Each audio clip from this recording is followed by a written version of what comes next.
Ay, nako. Ay, nako, Diyos mo eh. Alam mo, alas 5 na kasi. Gusto kong kumain. Kaya nagugutom ako. Kaso ang konti ng kanin. Tapos, may tira kasing ulam. Kaya sayang.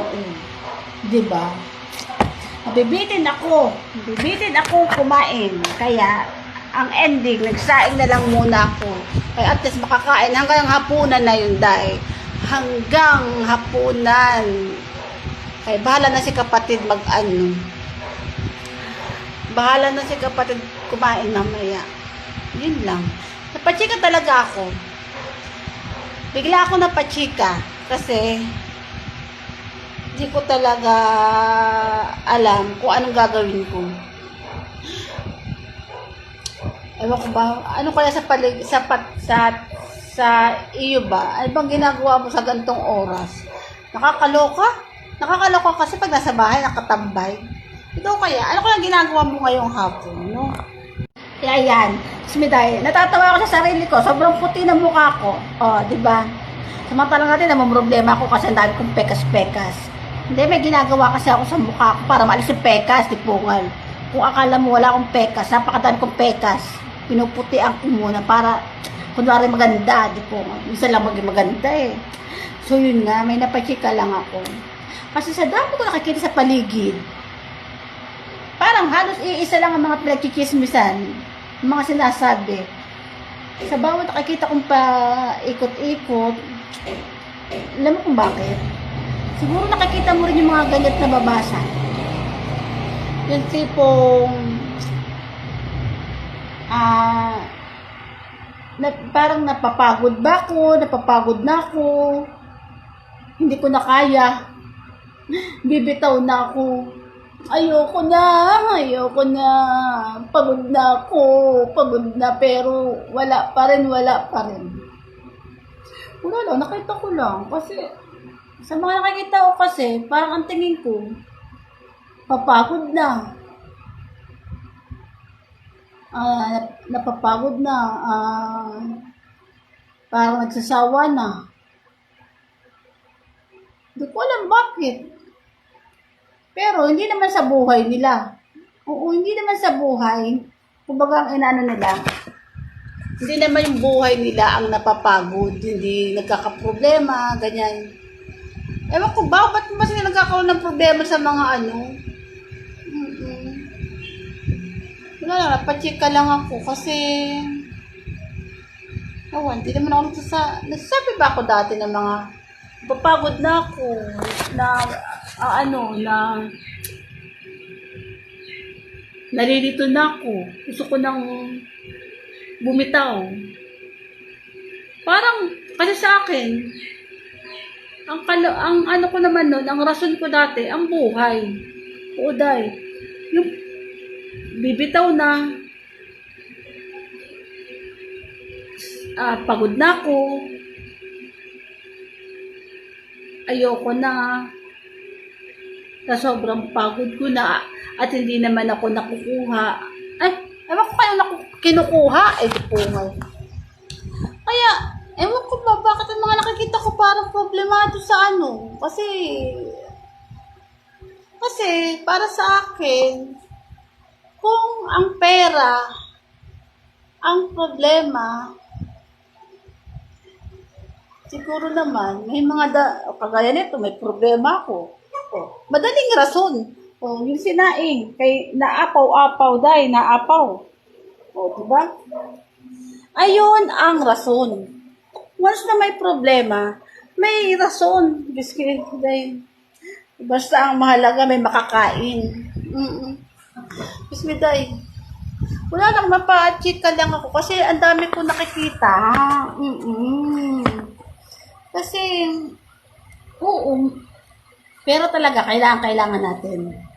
Pero, siyempre, tayo talaga ang gagawa ng paraan. Depende na lang kung mangutang tayo. At depende na rin kung tayo nagbabayad ng utang. Para walang problema. Natatawa ko sa mukha kong puti, di po nga. So, parang ang pinaka-problema ko lang naman sa ganyan, yung mawawala ang buhay. Aalis na yung buhay niya. nawala na siya ng buhay. Yung mga ganun. Doon ako pero, oo, mahirap din talaga na walang pera. Ang mahalaga, makakain. Kung wala pang pera. Pero kung yung kasama mo may pera sa loob ng bahay, kung may pera pa, kahit mga barya-baryan at hindi naman niya bilang, dugasan mo na lang dahil itago mo na muna. Basta umalis naman sila, hindi naman nila mapapansin na nadugasan sila ng pera. Kung talaga naman maalala nilang nabawas ng pera nila, at least, bago sila umuwi ng bahay, nabili mo na kasi kumain ka, para naman yun sa pagkain. Basta, sa loob lang ng bahay sa mga kasama mo, di po wag naman sa labas kung saan ka na kumuha. Kung kailangan mo, di mangutang ka na lang dahil. Kung wala kang trabaho, di yung kasama mo sa bahay, pabayarin mo. Kaya hindi ka binigyan ng pagkain di mangutang. Kaya magbayad at ako'y nangutang para lang makakain ako dahil wala akong pera. Okay, dati rin naman nawawalan ako ng pera talaga. Nawalan ako ng trabaho. Nawawalan talaga ako ng pera. Dahil wala akong trabaho. Kaya ang nagpapakain sa akin, ang kapatid ko. Pag nasahod man sila, binibigyan din ako. Talaga, sa totoo, ganun. Pinapakain talaga ako. Pero sa ngayon, kahit pa paano nagkakapera ako ng sarili ko, at least, sigit ko dahil dyan na nagkapera ako, at least kahit na maliit na halaga, ang importante lagi may bigas. Diba? Ayun naman ang mahalaga, lagi may bigas, kahit sardinas pa yan, o itlog. Ay, ang mahalaga, nakain ako lagi, kaya nasa loob lang ako ng bahay. Alam nga, mag-ubarte-arte pa ako, kaya nasa loob lang naman ako ng bahay. Kahit nga basta may tubig dyan, okay na yan. Yun lang, ayun ang problema, kaya wala naman problema.